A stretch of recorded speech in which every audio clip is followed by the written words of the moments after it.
Chapter 8. The tunnel had grown very dark without Kendall's flashlight. I groped for my phone and turned on its light function. My head was throbbing, and the salty tang of blood called for my attention.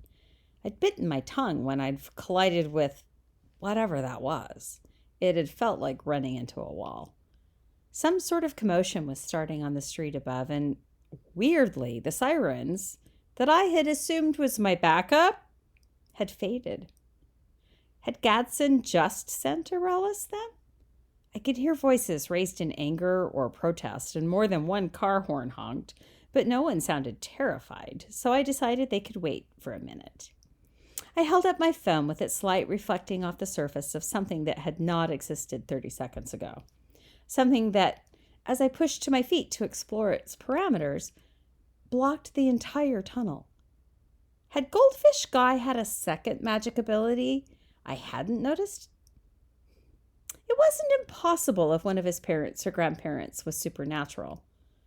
Or was this barrier some sort of defensive magic gadget he'd had in one of those pockets that I hadn't searched? Warily, I prodded it. The clear, transparent surface was hard and warm like glass in the sun, but pinpricks of bright orange light sparkled wherever I touched it. A decoration or a warning? "Are you seeing this?" I asked Aurelius, just in case I'd hit my head harder than I thought. She didn't answer. I glanced behind me and saw the circle of streetlight from the open manhole, but no dragon. Maybe she'd gone to deal with the commotion above? Or to apprehend Kendall if he was foolish enough to surface nearby? Good enough. I angled my light at the device that had lured me into the sewers in the first place. It was an anti-magic device. A big one. I was almost certain of it. And it was splat bang in the middle of the 2-foot-wide magic wall force field thing. More concerningly, a blinking white light and soft humming noise indicated that the device was now active. Kendall had been right. I was too late to stop it, but I still wasn't sure what it was. Could the barrier's purpose be to protect the device rather than block Kendall's escape? Because anti-magic devices were, ironically, magic by nature. The null area they projected began a few inches inward so they didn't incapacitate themselves, which meant this magic wall thing could have been intended to work in sync. By design, the devices were difficult to tamper with, but the magical barrier would make that harder still. Aurelius's voice broke into my thoughts. Lyra, you might want to come up here." I'd never heard the dragon sound uncertain before, and my anxiety spiked. I forced myself to do a quick self-appraisal before scrambling up to the street. I had a nasty headache, 2 firearms, 1 firework, and a single shoe. Great. I listened in vain for the nearby wall of sirens promising backup and climbed up through the manhole, which was when I learned that the barrier didn't end in the tunnel.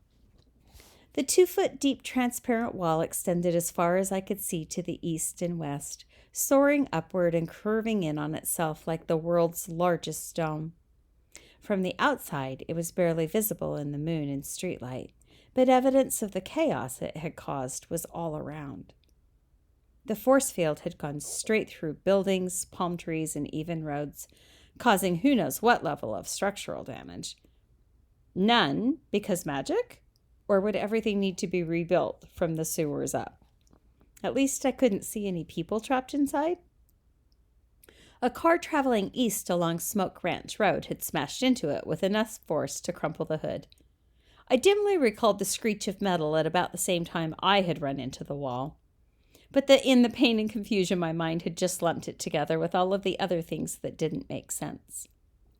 The driver seemed okay, though. People didn't tend to curse that continuously when they were dying, if only because they didn't have the breath for it. A small crowd was milling around, more fortunate drivers who'd pulled over to gawk, pedestrians who'd stopped to do the same, and people from nearby homes coming out to see what all the fuss was about. They were checking their phones for explanation or holding them up to capture the unexplainable. A person on the other side, the inside, was pounding the wall with his fists, and I realized he'd been separated from his partner and their family. Separated from two crying children. Separated from his family. Like me. Distantly, I noticed that the force field had a dampening effect on sounds from the other side, which was why it took me long seconds to realize what was going on over there. The magic was gone. Magic Tech decorations that had been put out for the festival were dim and stationary, as was every single thing that ran on a Magic Tech engine, including most modern vehicles. Holy craps table! How big was this thing? I remembered that dislodged storm drain on the other side of the city and swore in disbelief. Had there been an anti-magic device bolted to the floor somewhere nearby? It wasn't like I had gone looking for it. Oh, I cursed again and found fresh sympathy for the guy who'd crashed his car. I was so transfixed by the barrier and its corresponding chaos that I didn't even notice Aurella step up beside me. I see you haven't washed that walrus scoop out of your hair. I stared at her. That is what you want to comment on now? She huffed. I thought it was preferable to pointing out that Gadsden isn't going to be pleased that you let that guy responsible get away. I winced. Even though I was convinced Goldfish Guy wasn't responsible, he still would have had valuable intel. Yeah, right, I know. My phone rang. Ridley, tell me what's happening with that anti-magic device of yours, succinctly. Because Enku wasn't kidding about that citywide shitstorm, and we're so inundated with phone calls we can't even answer them, let alone send units out. He sounded like he was wound as tight as a bowstring and just as liable to cause harm if triggered. I filled him in, succinctly, and it spoke to just how chaotic it must be at the precinct because he didn't even comment on my failure. Instead, he asked, Aurelus, what's she doing there? I thought that you sent her, sir. I did not. Oh, I can ask. It doesn't matter. Since she's outside the damnable barrier, tell her to fly overhead and search for any potential openings or weak points. Aurelus launched herself skyward, apparently dragon hearing rivaled vampires. Hang on a minute, Ridley. Through the phone, I heard a second voice, Sergeant Lang. Sir, a brief update as requested. I strained to catch the words. The barrier caused multiple simultaneous vehicle collisions when it emerged, and any vehicle with a Magitech engine has stopped running, so traffic is stalled all over the city. We've given emergency services the go-ahead to drive on the sidewalks as necessary. All Magitech in this building is dead. Backup systems are functioning okay, but the situation is presumably the same everywhere, and not everywhere has backups. We have huge numbers of people out on the street for the festival who are liable to panic when they figure out the roads are unusable and that they can't get home. Uniforms are being deployed to the most congested area to try to prevent hysteria. There are many reports of families being separated, including parents who can't reach their children. We're passing those on to other departments at the moment. Finally, our tech department has used satellites to figure out that the dome extends over a 12-mile diameter, centering right over the spaghetti bowl. In other words, excludes Henderson, and it's affecting the majority of the population in Las Vegas Valley, especially with so many downtown for the festival. Whoever's behind it went for maximum impact. Gadsden grunted like it hurt. Ugh.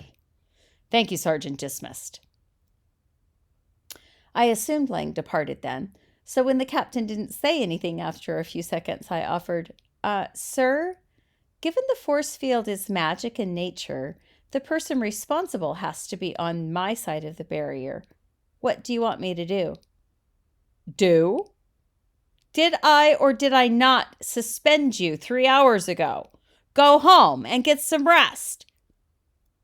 Sir, I can't go home.